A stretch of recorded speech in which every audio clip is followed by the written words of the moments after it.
Welcome dear students, आप सभी का स्वागत है बोर्ड एग्जाम्स यूट्यूब चैनल पर। तो डियर स्टूडेंट्स, इस वीडियो में हम करने वाले हैं कक्षा 10वीं विषय संस्कृत पी बोर्ड परीक्षा 2025 का पेपर हम करने वाले हैं, जो आपका 23 जनवरी को होने वाला है। उसका कंप्लीट पेपर का सॉल्यूशन हम इस वीडियो में करने वाले हैं, तो आपको वीडियो को एंड तक वॉच करना है। साथ ही में अगर आपने हमारे यूट्यूब चैनल को अभी तक सब्सक्राइब नहीं किया है तो आप हमारे यूट्यूब चैनल को सब्सक्राइब कर लीजिए, ताकि ऐसे ही वीडियोज़ की नोटिफिकेशन जो है सबसे पहले आपको मिलती रहेगी। चलिए, तो बिना किसी टाइम को वेस्ट किए शुरू करते हैं। कक्षा 10वीं विषय संस्कृत प्री बोर्ड परीक्षा 2025, पूर्णांक आपका 75 नंबर का पेपर रहने वाला है। समय आपको 3 घंटे का मिलेगा और प्रश्नों की संख्या आपकी 23 प्रश्न परीक्षा में पूछे जाएंगे। चलिए देखते हैं बिना किसी टाइम को वेस्ट किए। निर्देश आप देख सकते हैं। प्रश्न क्रमांक 1 आता है आपका उचितम विकल्पम चित्वा लिखत। ठीक है, 6 नंबर के आपके प्रश्न पूछे जाएंगे सही विकल्प वाले। तो पहला क्या है इसका, अधोलिखितेषु षष्ठी विभक्तिया रूपम अस्ति। तो इसका आपका करेक्ट आंसर क्या जाएगा, मुने। ठीक है, ब वाला ऑप्शन आपका इस क्वेश्चन का राइट आंसर आ जाएगा। ठीक है, मुने। दूसरा है आपका राज्ञे इत्यस्य पदे का विभक्ति अस्ति। राज्ञा में आपको विभक्ति बतानी है, तो इसमें आ जाएगी चतुर्थी विभक्ति। ठीक है, आ ऑप्शन आपका इस क्वेश्चन का करेक्ट आंसर रहने वाला है। नेक्स्ट आता है आपका तीसरा, नद्या इत्यस्य पदे का वचनम अस्ति। नद्या में आपको वचनम बताना है, तो इसमें आपको राइट आंसर क्या लिखना है, एक वचनम, यानी कि आ ऑप्शन आपको इस क्वेश्चन का करेक्ट आंसर लिख देना है। नेक्स्ट आपका चौथा, वयम शब्द रूपस्य मूल शब्द अस्ति। तो इसमें आपको राइट आंसर क्या लिखना है, ब ऑप्शन। ठीक है, अस्मद, ब ऑप्शन आपको इसमें राइट आंसर लिख देना है। पांचवा आता है आपका सदाचार एवं परमो धर्म अस्मिन वाक्य अवयवम अस्ति। इस वाक्य में आपका अवयव बताना है आपको, तो इसमें अवयव क्या हो जाएगा, एव अवयव हो जाएगा, यानी कि ब ऑप्शन आपका इस क्वेश्चन का करेक्ट आंसर रहने वाला है। छठा है आपका अधोलिखितेषु अवयव नास्ति। इनमें से कौन सा अवयव नहीं है, तो आपको राइट आंसर इसमें क्या लिख देना है, सर्वत्र। ठीक है, ब ऑप्शन आपको इस क्वेश्चन का करेक्ट आंसर लिख देना है। ठीक है, ब ऑप्शन यानी कि बी ऑप्शन। तो इस प्रकार से आपके कंप्लीट सही विकल्प यहाँ पे हो जाते हैं। अगला क्वेश्चन आता है आपका प्रश्न क्रमांक 2, कोष्टकात चित्वा रिक्त स्थानानि पूर्यत। ठीक है, चलिए देखते हैं इनको। पहला है इसका नेष्यसि इत्यस्मिन् पदे का वचनम अस्ति। तो इसमें आपको राइट आंसर लिखना है एक वचनम। ठीक है, एक वचनम। दूसरा है आपका प धातु लिट लकारस्य प्रथम पुरुष एक वचनम रूपम किम। तो इसमें आ जाएगा आपका पाश्यति। ठीक है, पाश्यति आपको लिख देना है। तीसरा है आपका अर्हन इत्यस्मिन् पदे पुरुषा अस्ति। तो इसमें आपको राइट आंसर लिख देना है मध्यम पुरुष। ठीक है, मध्यम पुरुष आपको इसमें लिख देना है। चौथा है आपका स्वागतम इत्यस्मिन् पदे उपसर्ग अस्ति। स्वागतम में आपको उपसर्ग बताना है, तो इसमें हो जाएगा सु उपसर्ग। ठीक है, सु। नेक्स्ट आता है आपका पांचवा, निस उपसर्गस्य उदाहरणम रिक्त स्थान अस्ति। तो इसमें आपको राइट आंसर लिख देना है निस्तेजा। ठीक है, निस्तेजा आपको इसमें राइट आंसर लिखना है। और छठा है आपका वर्तते इत्यस्मिन् शब्दे धातु अस्ति। तो इसमें आपको कौन सी धातु लिख देना है, वर्त धातु लिख देना है। ठीक है, वर्त धातु। तो इस प्रकार से आपको रिक्त स्थान की पूर्ति यहाँ पे कर देना है। प्रश्न क्रमांक 2। अगला आता है आपका प्रश्न क्रमांक 3, शुद्ध वाक्यम समक्षम आम और अशुद्ध वाक्यम समक्षम ना इति लिखत। शुद्ध वाक्यों के सामने आपको आम लिखना है और अशुद्ध वाक्यों के सामने आपको ना लिखना है। 6 क्वेश्चन आपसे पूछे जाएंगे, चलिए देख लेते हैं इनको। पहला है आपका कुद्धा सिंहम वने वस्ति अस्मिन वाक्य विशेषण पदम सिंह अस्ति। तो पहले में आपको ना लिखना है। ठीक है, पहले में आपको ना आ जाएगा। दूसरा है आपका निर्बल कृषका अस्मिन वाक्य विशेष पदम कृषका नास्ति। तो इसमें आपको आम लिख देना है। ठीक है, दूसरे में आपको आम लिखना है। तीसरा है आपका कातारा इत्यस्य विपरीतार्थं पदम आकतरा अस्ति। तो तीसरे में आपको राइट आंसर आम लिख देना है। ठीक है, आम। चौथा आता है आपका संपन्नम इत्यस्य विपरीतार्थक पदम विपन्नम भवति। तो चौथे में आपको ना लिखना है। ठीक है, ना। पांचवा आता है आपका शिव इत्यस्य पर्याय पदम शका अपि अस्ति। तो पांचवें में भी आपको ना लिख देना है। सिक्स्थ और लास्ट है आपका अग्नि इत्यस्य पदम समानार्थी पावका अपि अस्ति। तो सिक्स्थ में आपको आम लिख देना है। ठीक है, आम। तो इस प्रकार से आपके आमना यहाँ पे कंप्लीट हो जाएंगे। प्रश्न क्रमांक 3। नेक्स्ट आता है आपका प्रश्न क्रमांक 4, उचितम युग्म मेलनम कुरुत। ठीक है, का खंड को खा खंड से मैच कर देना है आपको। तो ये आपका अगले पेज पर भी दे रखा है। ठीक है, चलिए देखते हैं। पहले में आता है आपका नवभालिका। तो नवभालिका को आपको मैच करना है।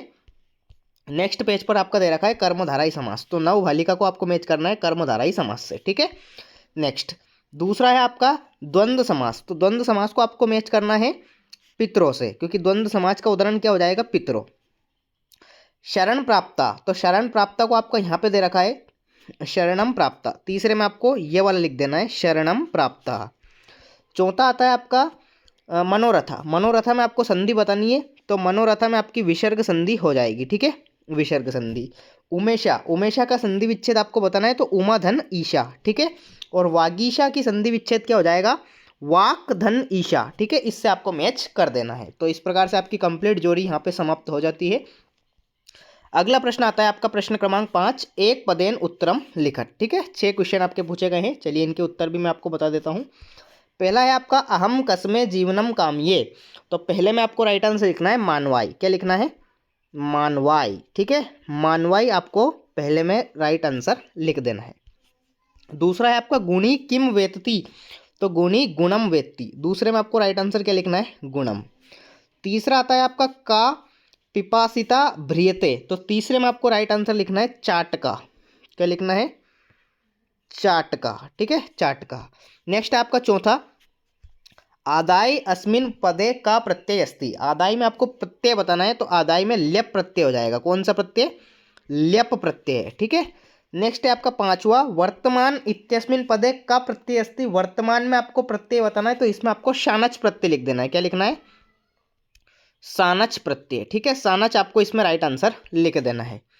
छठा है आपका अज धन टाप प्रत्यय का पदम भवती, तो अज धन टाप आप जब करेंगे तो इसमें आपको राइट आंसर लिखना है अजा। क्या लिखना है, अजा, ठीक है, अजा इसका राइट आंसर रहने वाला है। तो इस प्रकार से आपके एक पदेन जो उत्तर थे वो यहाँ पे समाप्त होते हैं। अगला प्रश्न देखते हैं, प्रश्न क्रमांक 6 आता है आपका, प्रदत्ते शब्दे रिक्त स्थानानि पूर्यत कोपी 4।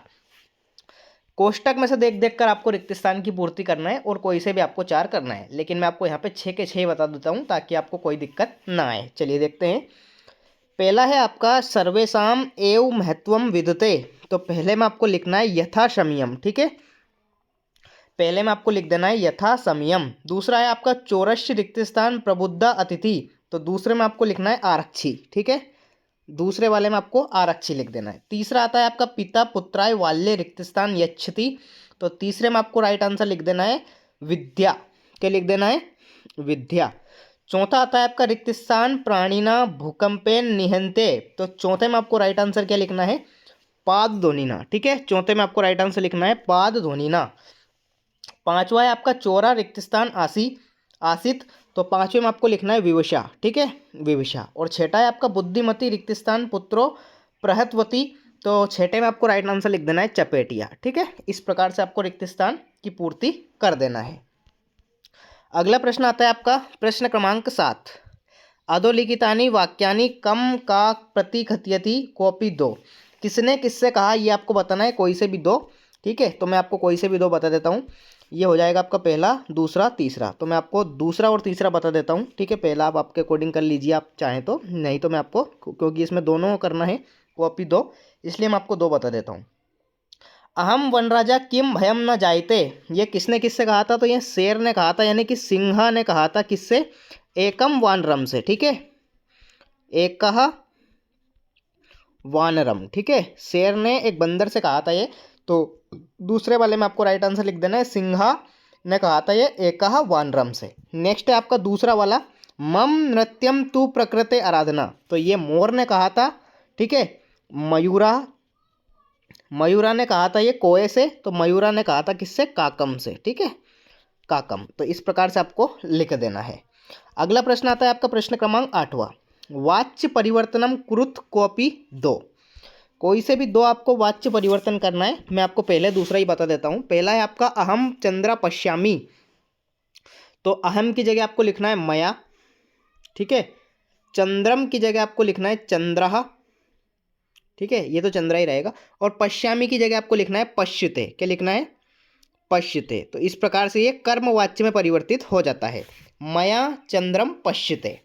दूसरा है आपका पशुना उदारिता अर्था ग्रहते, कृत्यवाच्य में इसको परिवर्तित करना है। तो इसको आप लिख सकते हैं पशुना, उदारिता की जगह आपको लिखना है उदारितम। क्या लिखना है, उदारितम। अर्थम, अर्थम और ग्रहत्य की जगह आपको लिखना है ग्रहती, ठीक है। इस प्रकार से आपको लिख देना है, ये आपका कृत्यवाच्य में परिवर्तित हो जाएगा। अगला प्रश्न आता है आपका प्रश्न क्रमांक 9, रेखांकित पदान्य द्विकृत्य प्रश्न निर्माणम कुरुत क्वपि दो। कोई से भी दो आपको प्रश्न निर्माण करना है, तो मैं आपको बता देता हूँ। पहला और तीसरा देख लीजिए आप, ठीक है। तो पहला है आपका धेनु नाम माता सुरभि आसित, तो इसमें आपको लिखना है का, क्या लिख देना है, कहा माता सुरभि आसित। और तीसरा है आपका अरिया व्यायाभिनम न अर्दयंती, तो इसमें आपको लिखना है कया, ठीक है। कया आपको लिख देना है, ठीक है। तो ये आपके मैंने दो बता दिए हैं, पहला और तीसरा, दूसरा आप कर सकते हैं। प्रश्न क्रमांक 9 ये समाप्त हो जाता है। अगला प्रश्न आता है आपका प्रश्न क्रमांक 10वां, अधोलिखितेषु अशुद्ध वाक्येषु शुद्धिम कुरुत क्वपि दो। कोई से भी दो आपको शुद्ध करना है, तो मैं आपको तीनों बता देता हूँ यहाँ पे। पहला आता है आपका श्री गुरुवे नमः, सॉरी श्री गुरु नमः, तो इसको आपको करेक्ट करना है श्री गुरुवे नमः। क्या करना है, श्री गुरुवे नमः, ठीक है। पहले में आपको ये लिख देना है। दूसरा आता है आपका मम दुग्ध दुग्धम रोचते, तो इसमें आपको लिखना है महाम दुग्धम रोचते, ठीक है। महाम दुग्धम रोचते, ठीक है, ये आपको लिख देना है। तीसरा आता है आपका सैनिका अश्वेन पत्ती, तो आपको अश्वेन की जगह लिखना है अश्वात, ठीक है, अश्वात, ठीक है, अश्वात आपको लिख देना है। तो इस प्रकार से आपका प्रश्न क्रमांक 10वां समाप्त हो जाता है।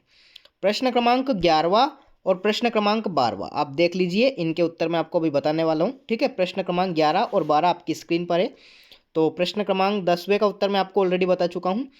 प्रश्न क्रमांक 11वें में जो उत्तर है वो आप देख लीजिए, इस प्रकार से आपका उत्तर रहने वाला है, ठीक है। प्रश्न क्रमांक 11वें का उत्तर आपकी स्क्रीन पर है, आप इसको देख लीजिएगा। नेक्स्ट आता है आपका प्रश्न क्रमांक 12वां, तो प्रश्न क्रमांक 12वां भी आप देख लीजिए इसका उत्तर, ठीक है, ये वाला, ठीक है। प्रश्न क्रमांक 12वें का उत्तर ये रहने वाला है। अगला आता है आपका प्रश्न क्रमांक 13वां, 14वां, 15वां और 16वां, ठीक है। तो आप इनको अच्छी तरह से देख लीजिए, इनके आंसर मैं आपको भी बताने वाला हूँ। प्रश्न 13, प्रश्न 14, प्रश्न 15 और प्रश्न क्रमांक 16वां आप देख लीजिए। प्रश्न पत्रे समागतम श्लोकम विहाय स्वपाठ्यपुस्तकात एकम सुभाषितम लिखत। आपको एक श्लोक लिखना है प्रश्न क्रमांक 16 के अंदर, ठीक है, जो इस प्रश्न पत्र में नहीं आया हो। चलिए अगला देखते हैं, उससे पहले आप आंसर देख लीजिए। प्रश्न क्रमांक 13वें का उत्तर आपकी स्क्रीन पर है, कुश लव्यो वंशस्य कर्ता का, ठीक है। तो ये आपका प्रश्न क्रमांक 13वें का उत्तर रहेगा।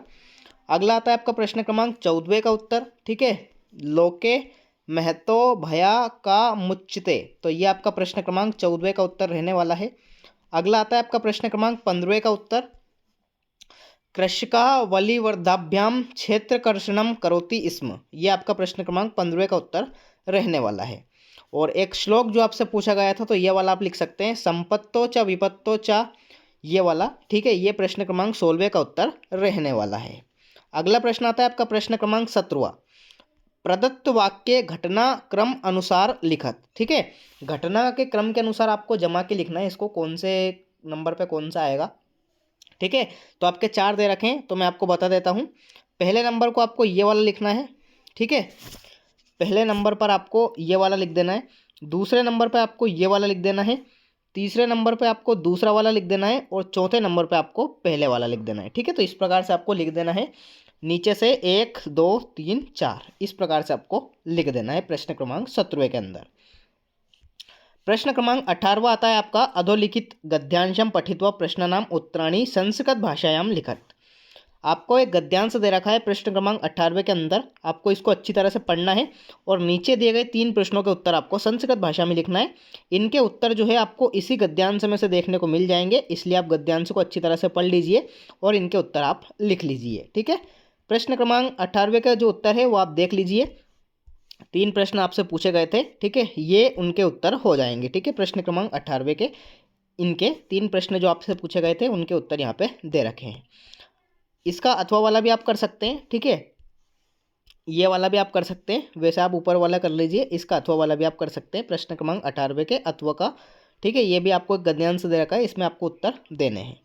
प्रश्न क्रमांक 19वां आता है आपका, अधोलिखित पद्यांश पठित्वा प्रश्न नाम उत्तराणी लिखत। एक पद्यांश आपको दे रखा है, इस पद्यांश को पढ़कर आपको संस्कृत भाषा में इनके उत्तर देना है। तो इनके उत्तर जो है आपको इसी गद्यांश में से इसी पद्यांश में से देखने को मिल जाएंगे, तो आप इनको कर सकते हैं। प्रश्न क्रमांक 19वां, और ये प्रश्न आपके दे रखे हैं, ठीक है, विचित्र खलु यहाँ पे।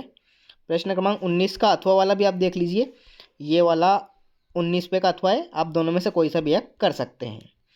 उत्तर भी आप देख लीजिए, अथवा वाला जो पैसेज है उसके उत्तर मैंने आपको यहाँ पे बता दिए हैं। प्रश्न क्रमांक 19 के अथवे का पहला, दूसरा और तीसरा, ये 3 प्रश्नों के उत्तर आपको लिख देना है। अगला आता है आपका प्रश्न क्रमांक 20वां, अधोलिखितम नाट्यांशम पठित्वा। एक नाटक दे रखी है आपको संस्कृत भाषा में, इस नाटक को पढ़कर आपको नीचे दिए गए 3 प्रश्नों के उत्तर देना है। ये आपके 3 प्रश्न दे रखे हैं, या फिर आप अथवा वाला भी कर सकते हैं। ये वाला आपका अथवा वाला दे रखा है, तो आप इसे भी कर सकते हैं, ठीक है, ये आपका अथवा वाला रहने वाला है। इनके उत्तर भी आप देख लीजिए। प्रश्न क्रमांक 20वें के अथवा वाला का जो पैसेज था उसका आंसर दे रखा है यहाँ पे, ठीक है, 3 प्रश्न थे, तीनों के उत्तर यहाँ पे दे रखे हैं, आप देख लीजिए इनको। प्रश्न क्रमांक 21वां आप देख लीजिए, अधोलिखितम अपठितम गद्यांशम पठित्वा प्रश्नानाम उत्तराणि संस्कृत भाषायाम लिखत। प्रश्न क्रमांक 21 के अंदर आपको जो अपठित गद्यांश दे रखा है, इसको आपको अच्छी तरह से पढ़ लेना है, और नीचे दिए गए 4 प्रश्नों के उत्तर आपको देख लेना है, ठीक है। 4 प्रश्न आपके दे रखे हैं, इनके उत्तर आपको देना है। 22वां प्रश्न आता है आपका, स्वप्राचार्य कृते अवकाशम प्रार्थना पत्र लिखत, और इसका अथवा वाला भी आप देख लीजिए, आपको एक एप्लीकेशन लिख देना है। इसका उत्तर मैं आपको बताने वाला हूँ। प्रश्न क्रमांक 21 का उत्तर आप देख लीजिए, जो आपका अपठित गद्यांश था उसका उत्तर इस प्रकार से रहने वाला है, ठीक है। 4 प्रश्नों के उत्तर आपको देना है, और प्रश्न क्रमांक 22वां मैंने आपको बता दिया है। प्रश्न क्रमांक 23वां और जो अंतिम प्रश्न है आपको, अधोलिखित एकम विषयम स्वीकृत्य संस्कृत भाषायाम निबंध लिखत। 4 आपके टॉपिक दे रखे हैं, चारों में से किसी एक विषय पर आपको संस्कृत भाषा में निबंध लिखना है, ताकि आपको पूरे अंक मिल जाएं। 4 नंबर का क्वेश्चन रहने वाला है। उत्तर आप देख लीजिए। प्रश्न क्रमांक 21 का उत्तर आपका जो एप्लीकेशन आपसे पूछी गई थी, प्रश्न क्रमांक 22वां था ये, हाँ 22वां जो था उसका उत्तर आपकी स्क्रीन पर है, और जो ये वाला भी है अथवा वाला, आप ये भी कर सकते हैं। और संस्कृत भाषा या महत्वम 23वां जो प्रश्न था आपका निबंध का, उसका उत्तर भी यहाँ पे दे रखा है, तो आप ये कर लीजिएगा। चलिए भाई, तो इस प्रकार से कंप्लीट जो संस्कृत विषय का पेपर होने वाला है कक्षा 10वीं प्री बोर्ड परीक्षा का, उसका मैंने सॉल्यूशन बता दिया है। अगर आपको फिर भी कोई डाउट है तो कमेंट बॉक्स में कमेंट करके ज़रूर बताइए। साथ ही में आप हमारे यूट्यूब चैनल को सब्सक्राइब कर लीजिए ऐसे ही वीडियोस पाने के लिए। मिलते अगले वीडियो में, तब तक के लिए टाटा बाय बाय, जय हिंद, वंदे मातरम।